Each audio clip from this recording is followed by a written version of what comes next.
Welcome to the Stephen Mansfield audio podcast.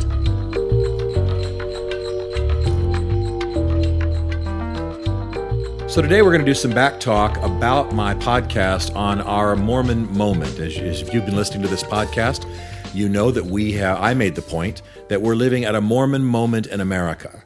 That between the Book of Mormon being the most popular play on Broadway, Mormon politicians being some of the most popular politicians in America, Glenn Beck being one of the most popular and influential broadcasters, a Mormon, on and on and on. And the fact, of course, that Mormonism is the fastest growing religion in America. All of those things, even the Twilight series about vampires written by a Mormon, we are living at a Mormon moment in America. And that was the case that I made. We got a lot of mail, a lot of emails, and a lot of questions, as you can imagine. So I'm going to dive into those today and help explore this just a little bit more.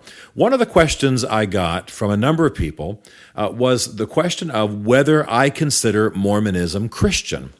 And I want to say before I answer any questions about Mormonism that I am absolutely not on a crusade against Mormonism. I know it sounds trite and cliche to say it, but truly some of my dearest friends are Mormons. I play racquetball with a guy who's a Mormon, and we joke all the time. When he hits me, I say, "You are not going to be a god over your own planet." And he just laughs and says, "Well, if I am a god over my own planet, you won't be on it." And so that's the tone I like to maintain with people. I like the people, even if I don't like the ideas they have put their lives in service of. Some of my best friends, some of the people I love the most, one of the cultures I love the most is the Arab culture. But of course I find Islam to be flawed as a religion. So I believe in speaking of those things openly. And as I answer these questions today, don't assume that I hate Mormons or I'm on a crusade against them. I simply want to understand religions. And I want to understand them on this podcast through a Christian lens. So speaking through a Christian lens, when I'm asked the question, is Mormonism Christian? My answer is no. Mormonism technically is a Christian cult. Now, the word cult is, some people confuse that with the word occult. The word occult deals with spirits and powers and, the influence of the dark side, Ouija boards, witches, Santeria, things like that. A cult, technically, is a perversion of Christian doctrine. So Christians would call, for example, Jehovah's Witnesses or Christian Scientists cults, not because they think that they're involved in dark powers or worshiping Satan, but because technically they believe in what Orthodox Christians believe is a perversion of Christian doctrine. So in that vein, I would have to say that Mormonism is a Christian cult. It's not Christian in and of itself. And let me explain why. It's important that I be detailed about this.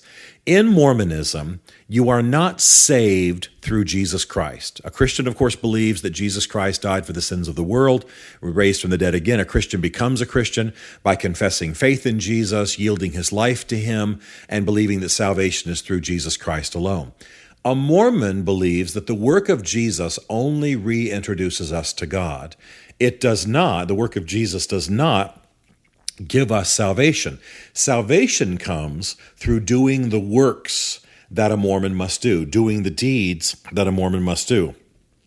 So this is, of course, exactly the opposite of a Christian view of salvation by faith. It is salvation by works, and not even salvation by a biblical list of works, but by a uniquely Mormon list of works. So given that Mormonism teaches that salvation is not through Jesus Christ alone, but rather that Jesus is half the equation, so to speak, and that works is the rest of it, then the answer is no. And that's not just my opinion. That's a standard issue. The second question people asked a great deal about had to do with blacks and Mormonism. What about African Americans? What about black skin color? What about the idea that they're cursed? People wanted me to explore that a little bit further. In Mormonism, the teaching of Joseph Smith was that Jesus and Lucifer are brothers. And when the God over this planet wanted to devise a plan for the rulership of the planet, he got his two sons, Lucifer and Jesus, and had them both propose plans. And God accepted Jesus' plan, not Lucifer's plan. So Lucifer rebelled against God, and some of you will know that in the book of Revelation, there's this image of the dragon sweeping his tail and taking a third of the stars, or some believe it's angels of heaven, to earth. And this is, of course, a symbol of the fall of Satan from heaven.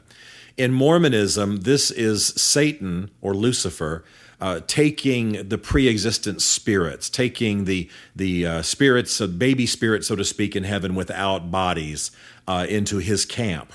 So what Joseph Smith taught was that those who had black skin that was the sign of their rebellion with Satan in a previous life. So they were marked. They had that black skin or that dark skin because they were obviously rebellion against God and followers of Satan. I'm not saying in this life, of course, but in a pre-existent state. Now, that was undone in 1979. In 1979, the senior prophet of the Mormon Church, with his council, agreed that that was no longer the case. So that was quite late in history. Of course, Dr. King had been dead for 15 years, and it was quite late in history. Civil rights battle had largely been won, at least legally. But nevertheless, this is the issue. Of course, I made the point that today, one of the fastest growing ethnic segments of Mormonism is among African Americans, which is a strange thing. The point I think that needs to be made is that obviously this thinking that black skin could be a sign of anything negative clearly comes from Joseph Smith's historical context. He was thinking and writing before the American Civil War. Some people doubted whether blacks even had souls, and obviously it was in a pre-DNA era when you couldn't verify what somebody was ethnically by any kind of scientific measurement, so the darkness of their skin becomes an indicator of their spiritual state. I think we all know today, not only is this silly, but today you can't really tell who's technically African American just by skin color. They could be mixed to an extent. Barack Obama, we call an African American, but he's half white, half black. I mean, is he a black man? Would he be under the curse according to Joseph Smith's ideology? You understand that it literally takes a DNA test to even understand what somebody is ethnically. And then, of course, sometimes there's such a mixture, it hardly makes a difference. So this is one of those flawed areas of Mormon thinking. And I need to say quickly, they admitted that it was flawed, but I think it also indicates some of the flawed thinking in the founding of the religion. Some folks have asked me, given what Mormons believe, why does it have such appeal? Well, it has appeal because Mormons are such great people. I don't know how else to say it. A typical Mormon family is close. They have family altar. They value the family. They value marriage. They value the relationships between parents and kids. They don't drink alcohol. They don't even drink caffeine.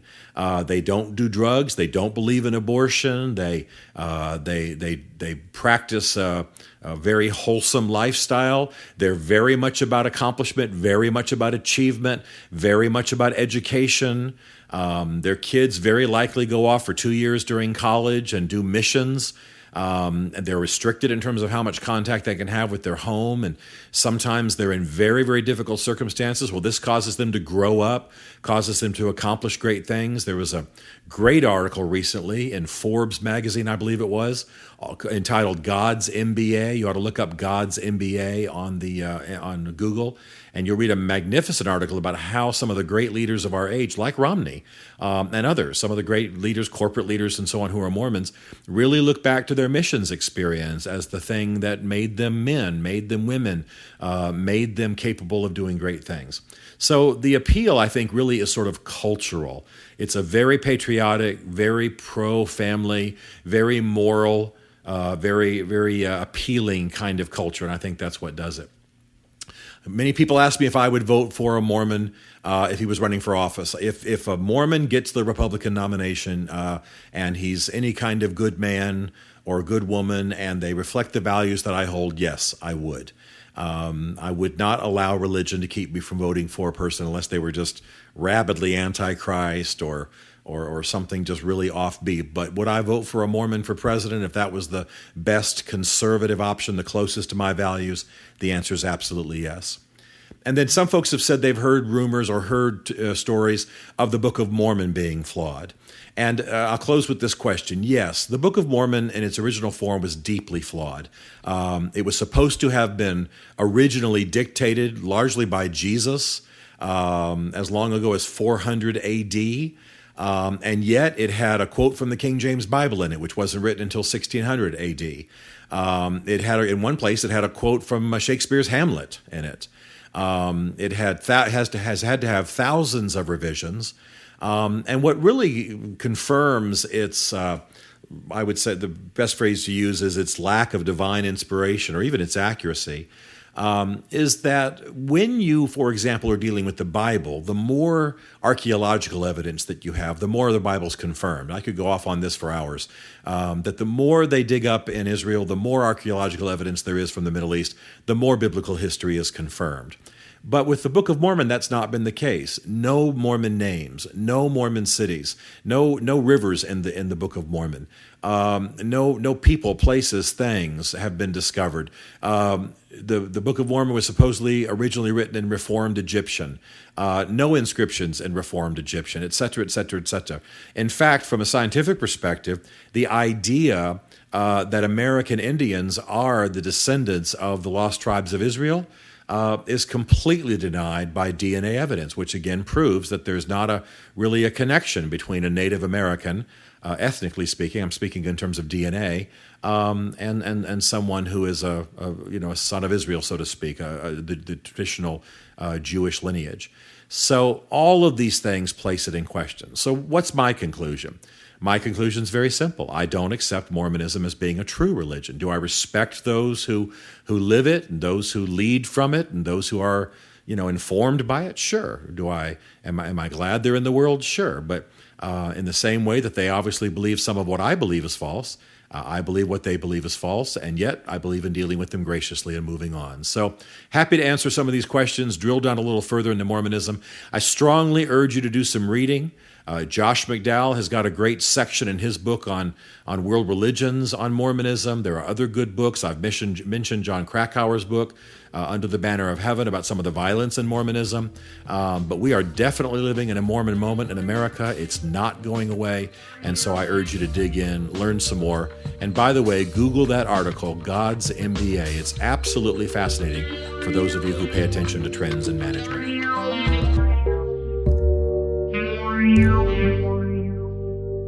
This Stephen Mansfield podcast was brought to you by the Mansfield Group. Find us at mansfieldgroup.com.